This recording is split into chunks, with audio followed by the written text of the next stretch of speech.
नमस्कार. या भागामध्ये आपण भरती व निवड प्रक्रिया पाहणार आहोत. व्यवसायामध्ये ज्यावेळी व्यवसायाचा विस्तार होतो, नवनवीन प्रकल्प हाती घेतले जातात, कर्मचाऱ्यांची बढती होते, कर्मचाऱ्यांचा मृत्यू होतो, कर्मचारी राजीनामा देतात, कर्मचारी निवृत्त होतात, अशावेळी नवीन कर्मचाऱ्यांची गरज निर्माण होते. ज्यावेळी नवीन कर्मचाऱ्यांची गरज निर्माण होते त्यावेळी भरतीला सुरुवात होते किंवा भरतीचे कार्य सुरू केले जाते. भरतीचे कार्य हे सध्याच्या काळात एक आव्हानात्मक कार्य मानले जाते, कारण अपेक्षित ज्ञान व कौशल्य असणारे कर्मचारी शोधण्याचे काम या भरतीमध्ये केले जाते. मग भरती म्हणजे नेमके काय? तर भरती म्हणजे आपल्या संघटनेत पात्र व कार्यक्षम व्यक्तींना आकर्षित करण्याची क्रिया होय. भरतीमध्ये जास्तीत जास्त लोकांना आकर्षित करण्याचे काम केले जाते, म्हणून या भरतीला सकारात्मक कार्य असे म्हटले जाते. कोणत्याही व्यवसायातील भरतीचा मूळ उद्देश हा व्यवस्थापक किंवा कर्मचारी उपलब्ध करणे हा असतो. आता आपण भरतीचे मार्ग लक्षात घेऊ. भरतीचे दोन मार्ग आहेत. पहिला मार्ग आहे तो म्हणजे अंतर्गत मार्ग, दुसरा मार्ग आहे बहिर्गत मार्ग. प्रथमतः आपण अंतर्गत मार्ग लक्षात घेऊ. जेव्हा कर्मचाऱ्यांची भरती ही प्रामुख्याने संघटनेतीलच कर्मचाऱ्यांकडून केली जात असेल तर त्यास भरतीचा अंतर्गत मार्ग असे म्हटले जाते. त्यामध्ये या भरतीच्या अंतर्गत मार्गाचे प्रकार कोणते आहेत? तर तो पहिला प्रकार आहे तो म्हणजे बढती. यामध्ये कर्मचाऱ्यांना एका पदावरून दुसऱ्या पदावर नेले जाते, म्हणजे कर्मचाऱ्याला बढती दिली जाते.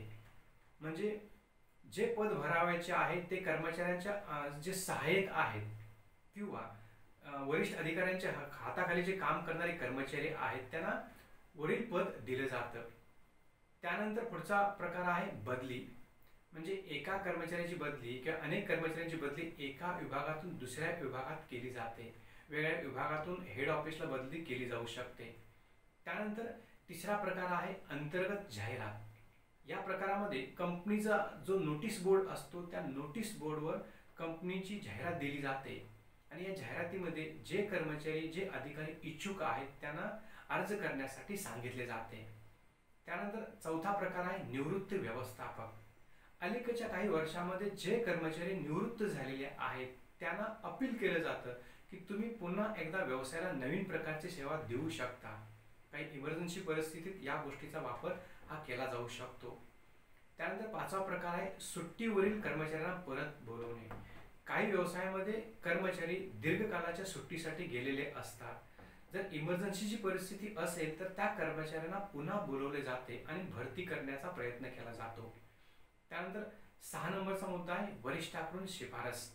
यामध्ये व्यवसायामध्ये जे वरिष्ठ अधिकारी असतात त्यांना कनिष्ठ कर्मचाऱ्यांची किंवा व्यवसायात असणारे जे वेगळे कर्मचारी आहेत त्यांची संपूर्ण माहिती असते आणि त्यांना सांगितलं जातं की व्यवसायातील काही चांगल्या कर्मचाऱ्यांची शिफारस करा, जे कर्मचारी व्यवसायाला चांगल्या पद्धतीने योगदान देऊ शकतील असे कर्मचारी. म्हणजे त्यांच्याकडून काही नावं घेतली जातात. म्हणजे हा एक मार्ग भरतीचा होऊ शकतो. हा भरतीचा अंतर्गत मार्ग असल्यामुळे यामध्ये एक मुख्य दोष येतो तो म्हणजे नवीन कर्मचाऱ्यांना किंवा बाहेरील व्यवस्थापकांना यामध्ये घेता येत नाही. म्हणजे ऑटोमॅटिकली त्यांचा एक प्रकारे प्रतिरोध होतो. आणि त्याचबरोबर समजा जर अंतर्गत मार्गाचं जे धोरण आहे ते धोरण जर व्यवस्थित नसेल तर कर्मचाऱ्यांमध्ये असंतोषाचे वातावरण तयार होते.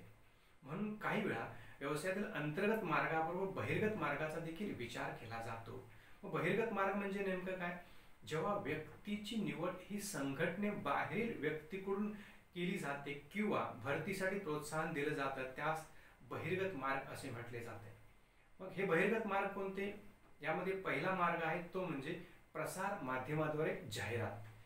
यामध्ये वेगवेगळी जी प्रसार माध्यम आहेत प्रामुख्याने न्यूजपेपरमध्ये जाहिरात दिली जाते आणि भरतीसाठी संभावित जे कर्मचारी आहेत त्यांना अपील केलं जातं.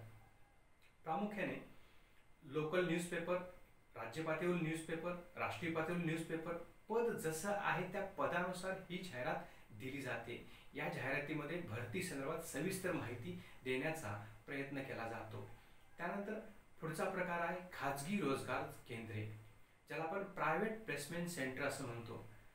शहरी भागामध्ये आज मोठ्या प्रमाणात प्रायव्हेट प्लेसमेंट सेंटर अस्तित्वात आलेले आहेत, ज्यांच्याकडे म्हणजे जे इच्छुक उमेदवार असतात त्यांनी आपला बायोडाटा दिलेला असतो. तसेच जे वेगवेगळे व्यवसाय आहेत ज्यांना वेगळ्या कर्मचाऱ्यांची गरज लागणार आहे त्यांचा देखील त्यांच्याशी संपर्क असतो. ते इच्छुक उमेदवार व कंपन्या किंवा व्यवसाय यांच्यामधील मध्यस्थाचं काम करतात. म्हणजे खाजगी रोजगार केंद्राचा वापर करून आपल्याला बहिर्गत मार्गाच्या अनुषंगाने भरती करता येऊ शकते. त्यानंतर तिसरा आणि महत्त्वाचा प्रकार आहे तो म्हणजे परिसर मुलाखत, ज्याला आपण कॅम्पस इंटरव्ह्यू असं म्हटलं जातं. यामध्ये प्रामुख्याने महाविद्यालय किंवा विद्यापीठ यांचा जो परिसर असतो, प्रामुख्याने सध्याच्या काळामध्ये इन्फॉर्मेशन टेक्नॉलॉजी जे सेक्टर आहे किंवा व्यवस्थापनाचं शिक्षण देणाऱ्या ज्या काही शैक्षणिक संस्था आहेत या शैक्षणिक संस्थेमध्ये शेवटच्या वर्षाला असणारे जे विद्यार्थी आहेत त्या विद्यार्थ्यांची मुलाखत घेतली जाते व जे विद्यार्थी चांगल्या पद्धतीने त्या मुलाखतीमध्ये परफॉर्मन्स दाखवतात त्या विद्यार्थ्यांना परीक्षा झाल्यानंतर व्यवसायामध्ये बोलवलं जाऊ शकतं. आज कमी खर्चामध्ये आणि चांगले तज्ज्ञ असे कॅन्डिडेट मिळवण्यासाठी हा चांगला मार्ग स्वीकारला जातो. त्यानंतर चौथा मार्ग आहे व्यवस्थापक सल्लागार सेवा, ज्याला आपण मॅनेजमेंट कन्सल्टिंग सर्व्हिसेस असं म्हणतो. आज व्यवस्थापनाच्या अनुषंगाने सल्ला देणाऱ्या वेगळ्या सर्व्हिसेस शहरी भागामध्ये स्थापन झालेल्या आहेत. या सेवेच्या माध्यमातून देखील वेगळ्या कर्मचाऱ्यांची भरती आपल्याला करता येऊ शकते. त्यानंतर शेवटचा प्रकार आहे तो म्हणजे कामगार संघटना. यामध्ये व्यवसायामध्ये ज्या काही कामगार संघटना आहेत, काही वेळा एक असते एकापेक्षा अनेक कामगार संघटना असतात. या कामगार संघटनांना सांगितलं जातं की त्यांच्याशी संबंधित असणारे जे काही व्यक्ती आहेत, जे उमेदवार आहेत त्यांनी अर्ज करावेत अशी अपेक्षा या संघटनाकडून केली जाते. म्हणजे कर्मचारी संघटनाबरोबर वातावरण चांगलं राहावं, औद्योगिक कलह होऊ नये यासाठी हा मार्ग काही व्यवसायाकडून स्वीकारला जातो. हे झाले भरतीचे अंतर्गत व बहिर्गत मार्ग. आता आपण निवड प्रक्रिया पाहू, ज्याला आपण सिलेक्शन प्रोसेस असं म्हणतो. बिल गेट्स यांनी असं म्हटलं की आमच्या व्यवसायाचे यश हे प्रामुख्याने आमच्या व्यवसायातील आम्ही जे कर्मचारी निवडलेले आहेत हे एक्सपर्ट असल्यामुळे, स्मार्ट असल्यामुळे आम्ही चांगल्या पद्धतीने यश मिळवू शकलेलो आहोत. म्हणजे आपल्याला आता निवड प्रक्रिया ही महत्त्वाची मानावी लागते. म्हणजे भरतीनंतर ही निवड प्रक्रिया सुरू होते. भरतीमध्ये कर्मचाऱ्यांना अर्ज करण्यासाठी प्रवृत्त केलं जातं. अनेक कर्मचारी किंवा अनेक इच्छुक उमेदवार अर्ज करतात, परंतु आपल्याला सर्वांनाच घेता येत नाही. त्यातील काही निवडक व्यक्तींना घेण्याची क्रिया आपल्याला करावी लागते. म्हणून निवड प्रक्रिया महत्त्वाची मानली जाते. मग निवड प्रक्रिया म्हणजे नेमकं काय? तर अर्ज करणाऱ्या सर्व उमेदवारांच्या योग्यतेचा विचार करून आपल्या उपक्रमातील विशिष्ट कामासाठी सर्वोत्कृष्ट उमेदवाराची नियुक्ती करण्याच्या प्रक्रियेला निवड प्रक्रिया असे म्हणतात. या निवड प्रक्रियेमधून जे इच्छुक उमेदवार असतात त्यांना अनेक प्रकारची अडथळ्याची शर्यत पार करावयाची असते. म्हणून या ठिकाणी या प्रक्रियेला नकारात्मक प्रक्रिया असे म्हटले जाते. कारण यामध्ये जे वेगवेगळे टप्पे असतात, एखादा टप्पा जर यशस्वीपणे एखादा उमेदवार पूर्ण करू शकला नाही तर तो या प्रक्रियेमधून आपोआप बाहेर होतो. यानंतर आपण निवड प्रक्रियेचे टप्पे लक्षात घेऊ. हे निवड प्रक्रियेचे टप्पे आपल्याला वेगळ्या घटकांच्या अनुसार लक्षात घ्यावे लागतील. पहिला टप्पा आहे कार्यपृथक्करण. यामध्ये व्यवसायामध्ये जे कर्मचारी घ्यावायचे आहेत किंवा जी पदं भरावयाची आहेत त्या पदाच्या अनुषंगाने संपूर्ण माहिती या टप्प्यामध्ये एकत्र केली जाते. ही माहिती एकत्र केल्यानंतर पुढचा आणि दुसरा टप्पा येतो तो म्हणजे जाहिरात, ॲडव्हर्टाइजमेंट. यामध्ये आपल्याला जे कर्मचारी घ्यावयाचे आहेत त्या कर्मचाऱ्यांच्या अनुषंगाने वेगळ्या वर्तमानपत्रामध्ये जाहिरात दिली जाते. या जाहिरातीमध्ये थोडक्यात माहिती त्या पदाच्या अनुषंगाने दिली जाते. जे इच्छुक उमेदवार आहेत त्या जाहिराती पाहतात आणि पुढची प्रक्रिया सुरू करतात. मग पुढची प्रक्रिया किंवा पुढचा टप्पा म्हणजे तिसरा टप्पा आहे अर्ज मागवणे. जाहिरातीमध्ये जाहिरात देतानाच त्याला विशिष्ट अशी मुदत दिली जाते. या मुदतीच्या आत अर्ज करण्यासाठी सांगितले जाते. मग जे इच्छुक उमेदवार असतात त्यांच्याकडून अर्ज मागवण्याची प्रक्रिया सुरू होते. हे अर्ज मागवण्याची प्रक्रिया ज्यावेळी सुरू होते त्यावेळी इच्छुक उमेदवार आवश्यक असणारी सर्व माहिती त्या अर्जामध्ये भरून अगदी कागदपत्रासह हे अर्ज त्या संबंधित व्यवसायाला पाठवून देतात. त्यानंतर पुढचा आणि चौथा टप्पा आहे अर्जाची छाननी करणे. ज्या उमेदवारांनी अर्ज पाठवलेले आहेत ते सर्वच अर्ज परिपूर्ण असतात असं नाही. त्याचबरोबर काही वेळा काही शैक्षणिक पात्रता देखील काहींच्या नसतात. मग अशा वेळी जे अर्ज आलेले आहेत त्या अर्जाची छाननी केली जाते व व्यवसायाला आवश्यक आणि योग्य आणि पात्रतेचे असणारे अर्जच ठेवले जातात व बाकीचे अर्ज हे बाद केले जातात. त्यानंतर 5वा टप्पा आहे तो म्हणजे लेखी परीक्षा. ज्या व्यवसायामध्ये मोठ्या प्रमाणात कर्मचाऱ्यांची भरती करावयाची आहे त्या ठिकाणी लेखी परीक्षा घेतली जाते. प्रामुख्याने कर्मचारी जे घ्यावयाचे आहेत त्या कर्मचाऱ्यांचे शैक्षणिक ज्ञान, त्यांची बुद्धिमत्ता तपासता यावी यासाठी लेखी परीक्षा घेतली जाते. लेखी परीक्षा प्रामुख्याने सध्या बँका असतील, विमा कंपन्या असतील, सार्वजनिक क्षेत्रातले उद्योगधंदे असतील यांच्याकडून ह्या लेखी परीक्षा घेतल्या जातात. या लेखी परीक्षेमध्ये कदाचित काही वेळा 2 टप्पे असतात, एक पूर्व परीक्षा आणि मुख्य परीक्षा. प्रत्येक व्यवसायाचं स्वरूप वेगळं असतं. साहजिकच लेखी परीक्षेचं स्वरूप देखील प्रत्येक व्यवसायामध्ये हे वेगळं असतं. त्यानंतर 6वा टप्पा आहे तो म्हणजे मानसशास्त्रीय परीक्षण आहे. यामध्ये इच्छुक उमेदवारांची काही सायकोलॉजिकल टेस्ट केली जाते. प्रत्येक व्यवसाय स्वरूप वेगळं असल्यामुळे प्रत्येक व्यवसाय आपल्याला जशी सोय असेल तशा पद्धतीनुसार ही परीक्षणं करतात. प्रामुख्याने बुद्धिमत्ता परीक्षण, कल परीक्षण, आवड परीक्षण, त्यानंतर व्यक्तिमत्व चाचणी परीक्षण, जसं शक्य असेल तशा पद्धतीनुसार ही परीक्षणं केली जातात. त्यानंतर पुढचा टप्पा आहे महत्त्वाचा टप्पा तो म्हणजे मुलाखत, ज्याला आपण इंटरव्ह्यू असं म्हणतो. लेखी परीक्षा व मानसशास्त्रीय परीक्षणामधून सर्वच माहिती मिळते असं नाही, तर अशा वेळी मुलाखत हा टप्पा उपयोगाचा ठरतो. तर मुलाखत म्हणजे नेमकं काय, तर सर्वसाधारणतः समोरासमोर बसून उमेदवाराकडून अधिक माहिती घेण्याच्या दृष्टीने केलेला जो प्रयत्न असतो त्यास मुलाखत असे म्हटले जाते.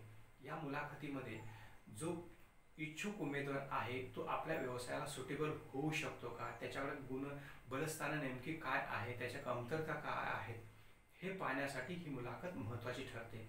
त्यानंतर 8वा टप्पा आहे तो म्हणजे संदर्भ तपासणी.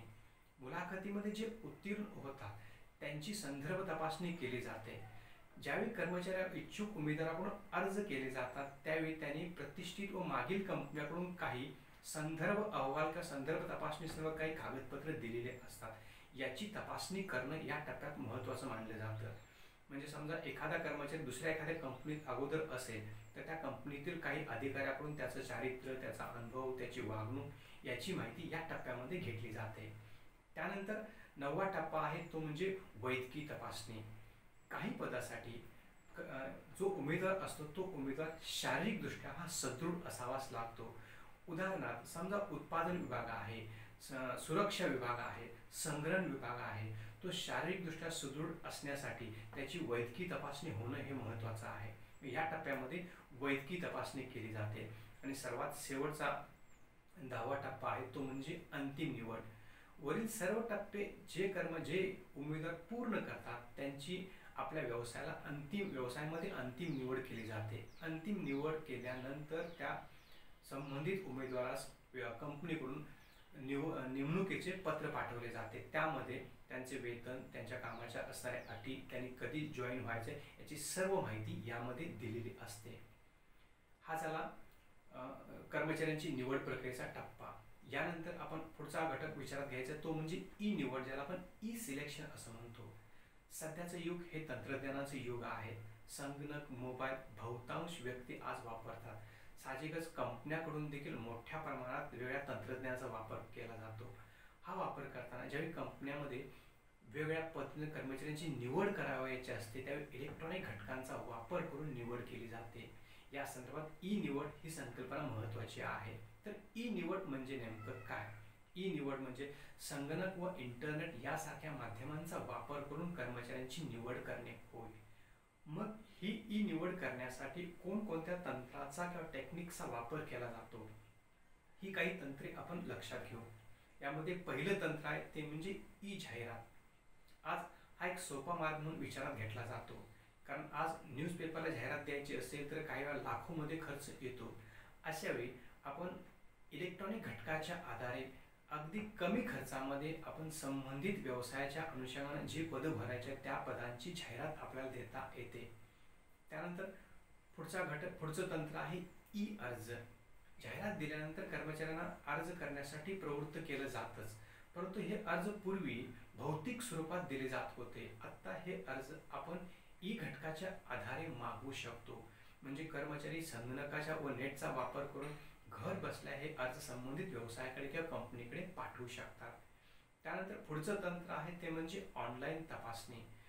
ज्या कर्मचाऱ्याने अर्ज पाठवलेले आहेत त्या अर्जांची तपासणी ही ऑनलाईन म्हणजे ई घटकाच्या आधारे होऊ शकते. म्हणजे जे ई घटकाच्या आधारे आपल्याकडे अर्ज आलेले आहेत ते अर्ज तपासण्याची सुविधा ह्यामध्ये उपलब्ध असते. त्यानंतर चौथं तंत्र आहे ते म्हणजे ऑनलाईन मुलाखत किंवा ई मुलाखत. यामध्ये उमेदवार हा एका ठिकाणी असतो व कंपनी एका ठिकाणी असते. भौगोलिक अंतर मोठ्या प्रमाणात असल्यामुळे साहजिकच जाणं येणं हे खूप खर्चिक व त्रासदायक ठरते. हे टाळता यावं यासाठी ई मुलाखत घेतली जाते. या मुलाखतीमध्ये उमेदवार कुठेही असला तर त्याची व्हिडिओ कॉन्फरन्सच्या आधारे आपल्याला योग्य अशा पद्धतीनं मुलाखत घेता येते व संबंधित उमेदवार आपल्याला योग्य आहे का नाही हे देखील ठरवता येतं. त्यानंतर पुढचं तंत्र आहे सामाजिक माध्यमे. आज फेसबुक असेल, ट्विटर असेल, व्हॉट्सअप असेल, ही सगळी माध्यमे आज लोकप्रिय आहेत. बहुतांश नवनवीन युवक जे आहेत ते या माध्यमांचा वापर करतात. ई घटकांच्या अनुषंगाने, ई निवडीच्या अनुषंगाने या माध्यमाचा देखील वापर आज सुरू झालेला आहे. त्यानंतर आहे ऑनलाईन रोजगारविषयक साईट. काही साईट ह्या विशेष करून खास ऑनलाईन रोजगारविषयक साईट म्हणून प्रसिद्ध आहेत. म्हणजे कर्मचाऱ्यांची भरती करायची आहे, जाहिरात द्यायची आहे, अर्ज द्यायचे आहेत, ऑनलाईन तपासणी करायची आहे, मुलाखत घ्यायची आहे, या सगळ्या दृष्टीने ह्या ऑनलाईन रोजगारविषयक साईट अस्तित्वात आहेत. वेगळ्या कंपन्या या साईटचा वापर करू शकतात किंवा इच्छुक उमेदवार या साईटचा वापर करू शकतात. आणि शेवटचं तंत्र आहे जे म्हणजे ई चाचण्या. समजा कर्मचाऱ्यांच्या काही चाचण्या घ्यावयाच्या आहेत. ह्या चाचण्या घेताना आपण इलेक्ट्रॉनिक माध्यमांच्या आधारे या चाचण्या घेऊ शकतो. म्हणजे इच्छुक उमेदवार हा घरी राहून देखील ही चाचणी देऊ शकतो. म्हणजे आज जे इच्छुक घटक आहेत ज्यावेळी आपल्याला कर्मचाऱ्याची निवड करावयाची आहे, ही निवड करताना इलेक्ट्रॉनिक माध्यमांचा देखील चांगल्या पद्धतीने वापर करता येतो. या अनुषंगाने ई निवड ही कन्सेप्ट आज अनेक व्यवसायाने स्वीकारलेली आहे. धन्यवाद.